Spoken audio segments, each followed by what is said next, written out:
Salut à tous et bienvenue sur notre chaîne dédiée au Real Madrid. N'hésitez pas à lâcher un petit pouce bleu. Si vous appréciez notre contenu, n'oubliez pas de vous abonner pour rester informé de toutes les actualités concernant votre club préféré. Oui, mesdames et messieurs, le prix d'Álvaro Carrà est de 50 millions d'euros, comme le stipule sa clause. Nous avons averti sur cette chaîne que cela allait se terminer ainsi, que la situation à Benfica est ce qu'elle est, celle de son président Rui Costa et de son directeur sportif Rui Pedro Braz, et que tout indiquait qu'il ne laisserait pas partir le joueur pour moins que le montant de la clause. En fait, sur la base des informations que j'ai partagées avec vous la semaine dernière, le Real Madrid travaillait autour de 40 millions d'euros avec des incitations, ce qui montre que le Real Madrid était très conscient de la situation à Benfica sur le plan social, le fait de ne pas remporter de titre, les contestations contre le président et le directeur sportif pour avoir vendu en dessous de la clause Joao Neves et Gonzalo Ramos, même si cela nous semble être une énorme somme d'argent. Oui, mais là-bas, on obtient généralement le maximum, n'est-ce pas? Et maintenant, la question est de le faire sortir de là, de négocier pour le faire sortir avant la Coupe du Monde des clubs. José Ángel Sánchez est celui qui dirige la négociation avec Gine Carvajal, et c'est la prochaine étape, car le prix sera de 50 millions. Nous allons parler de tout cela et nous avons la bombe de Marca qui nous dit que le Real Madrid est derrière Nico Williams. Nous en parlerons dans la vidéo. Quel mercato celui de cette année pour le Madrid. Tous ceux qui n'ont pas signé ces dernières années, ils vont tout mettre dans le même été.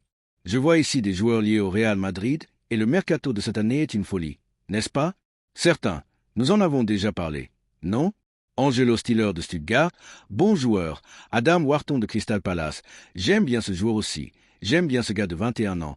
Et Reinder de Milan, je ne sais pas, il y en a tellement dont nous parlons, mais je pense qu'il est encore tôt. Je vous ai dit pour l'année prochaine, Ezequiel Palacio de Leverkusen, Enzo Fernandez, Rodri de City, je ne sais pas, Hugo Larsson, le dernier dont je parlais, je crois que c'était José Félix hier, de l'Eintracht et Florian Wirtz, et ainsi de suite. Nous sortons un peu plus tard aujourd'hui parce que j'ai voulu sentir un peu l'ambiance pour l'affaire Nico Williams, bien que, bon, il soit encore très tôt pour cela, mais bon, nous en parlerons plus tard, d'accord? Álvaro Carrà. Bon, ce que nous avons raconté sur la chaîne, c'est que parfois les transferts se compliquent ou ne sont pas aussi faciles qu'ils en ont l'air, n'est-ce pas? Avec le joueur, tout est un accord total et le joueur veut venir à tout prix, s'il le faut. Il n'y a pas de problème tant sur le plan économique que sur la durée du contrat, ce n'est pas un problème. Le problème, c'est Benfica, d'accord? La situation qui y règne, dont je parle, pèse et pèse beaucoup, n'est-ce pas? La question des clauses. Si Benfica avait connu une période plus réussie, Rui Costa pourrait presque tout justifier. Mais ce n'a pas été le cas, car ils n'ont remporté qu'un championnat, et la masse sociale est aux aguets, n'est-ce pas? Les ventes de Joao Neves et de Gonzalo Ramos à l'époque, alors qu'ils étaient fondamentaux pour le club, et n'ont pas été vendus pour la clause intégrale. Au Portugal, dans des clubs qui dépendent de cet argent pour rester dans l'élite, c'est quelque chose que le sociétaire et le supporter surveillent de près. De plus, attention, je répète, Benfica est coté en bourse et c'est la première chose qu'ils vont voir. Là-bas, il n'y a pas de marge d'erreur, telle qu'elle a été l'opération, n'est-ce pas? Et j'en parlais hier soir, nous avons en plus le sujet de Manchester United. Cela n'a rien à voir avec le Madrid, mais Benfica, si. Et on ne m'a pas donné de pourcentage, mais il y a un pourcentage pour Manchester United, serait certain. Je ne sais pas si c'est un pourcentage qu'a gardé United sur le joueur, je ne sais pas, mais au moins s'il y a dans le contrat. Sûrement une clause qui dit qu'ils obtiennent tant d'argent d'une plus-value en cas de vente. Parce que ce joueur a d'abord été prêté à Benfica et après 6 mois, il a été vendu pour 6 millions d'euros. Une autre chose, l'historique de Benfica ces dernières années fonctionne ainsi. Généralement, ils achètent un joueur par morceau. Je veux dire, s'il est très cher, ils achètent 60 ou 70%. L'année suivante, s'ils voient que le joueur fonctionne, ils achètent le reste. Ou s'ils ne vendent que 10% de plus, 10% de plus.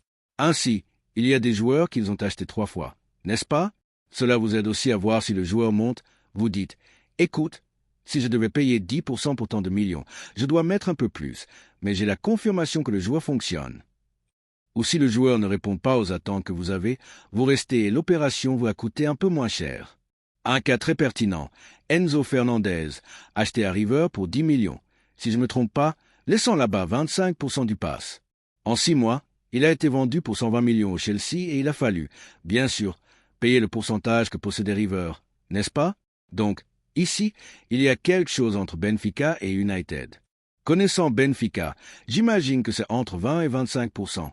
N'est-ce pas? Bon, je répète, C'est un sujet de Benfica, donc la clause, comme nous le disions, se voyait venir, n'est-ce pas? Et de là, Benfica devra se débrouiller.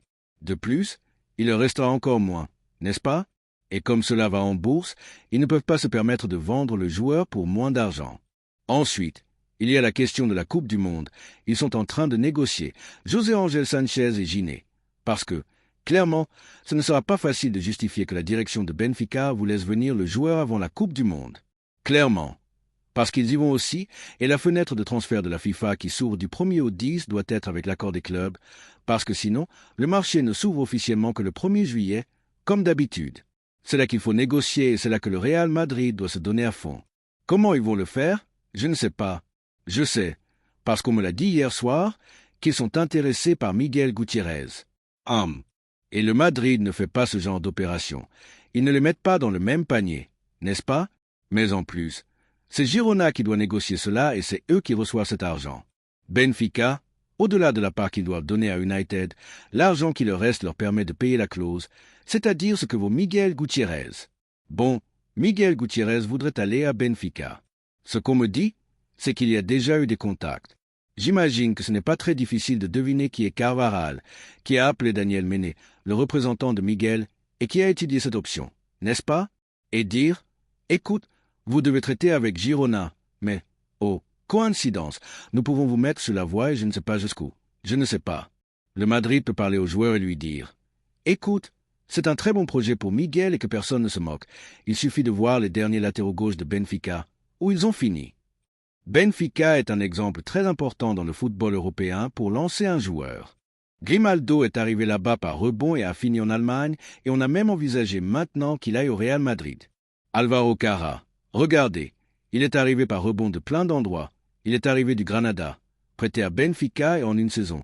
Benfica est un tremplin pour Miguel. Je vous garantis ici que si Miguel Gutiérrez va à Benfica et a une année normale, sans blessure et une année normale, l'année prochaine il partira dans un grand club européen.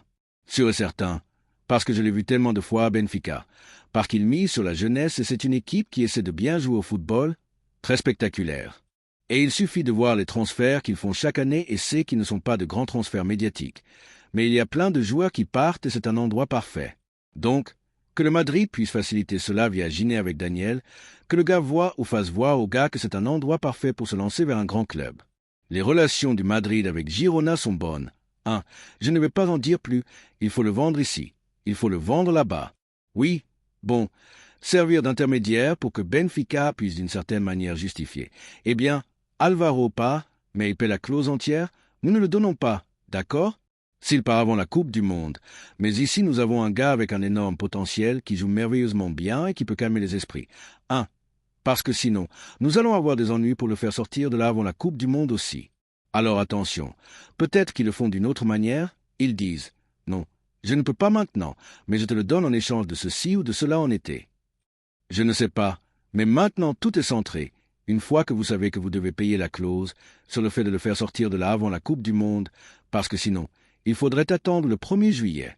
Et pour Miguel Gutiérrez, je répète, c'est quelque chose que je viens d'inventer, mais ce n'est pas difficile. Ce que je sais, c'est qu'ils sont intéressés et ce que je sais, c'est qu'il y a eu des contacts avec Daniel Méné, le représentant de Miguel, et il ne m'est pas difficile d'imaginer comment un accord peut être atteint. D'accord? Et que le Madrid a un atout là, même si c'est aussi une affaire de Girona. De cette manière que je vous ai expliqué, c'est la situation à ce jour. Avec le joueur, il n'y a aucun problème. Nico Williams. Bon, Nico Williams est un joueur que le Real Madrid suit depuis 2022 à 2023. En fait, cette année-là, le Madrid avait un œil sur le jeune homme. Ensuite, en 2023 à 2024, l'année dernière, le Barça allait le signer, allait faire, ne pas faire. Bon, à Madrid, une chose est de suivre un joueur, de suivre son évolution, etc. Mais clairement, le Madrid a ce qu'il a sur les ailes, avec Rodrigo, Vinicius, l'attaque du Madrid maintenant avec Mbappé, un joueur qui peut aussi partir de l'aile gauche. Mais tu as ça et tu as suivi le joueur, tu as des rapports sur le joueur, tu sais quel type de joueur il est. Et soudain, eh bien, le Madrid suit Nico Williams ou s'intéresse à Nico Williams. Cela ne me surprend pas. Non, cela ne me surprend pas du tout, et avec une clause de 58 millions d'euros comme c'est le marché aujourd'hui, c'est une bonne opération, mais sans doute, nous allons payer 50 pour un latéral. Ne me dites pas que nous avons payé 60 pour un défenseur central. Payer 60 pour Nico Williams, ce n'est pas une bonne affaire. Non, pas du tout. Maintenant, de là à ce que cela se concrétise, il y a un pas. Il y a un pas. Maintenant, est-ce un joueur référencé par le Real Madrid? Oui, à 100%. Il a un contrat jusqu'en 2027. Je ne sais pas s'il est possible de baisser cette clause. C'est difficile pour la même raison. Comment l'Athletic Club justifie-t-il qu'il perd sa star pour moins que la clause? Mais bon, c'est un prix, comparé à d'autres, pour un joueur de 22 ans avec tout l'avenir devant lui, jeune, polyvalent, un gars qui joue. Il joue à gauche, mais il a beaucoup joué à droite. Il pourrait jouer à droite sans problème.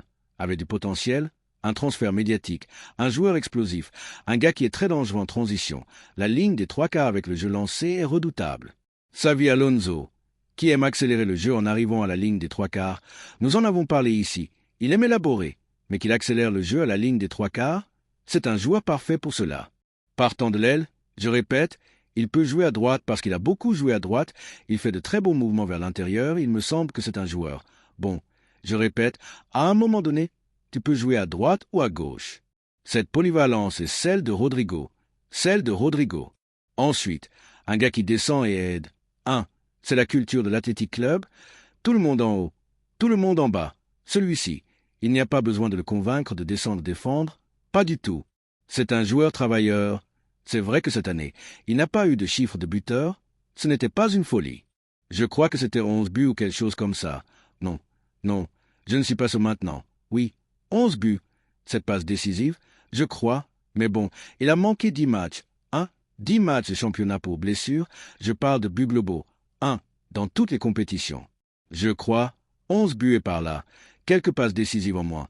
Je crois me souvenir, mais il a manqué 10 matchs pour blessure, travail, et en fait, maintenant, il a une pubalgie. Il a manqué 10 matchs.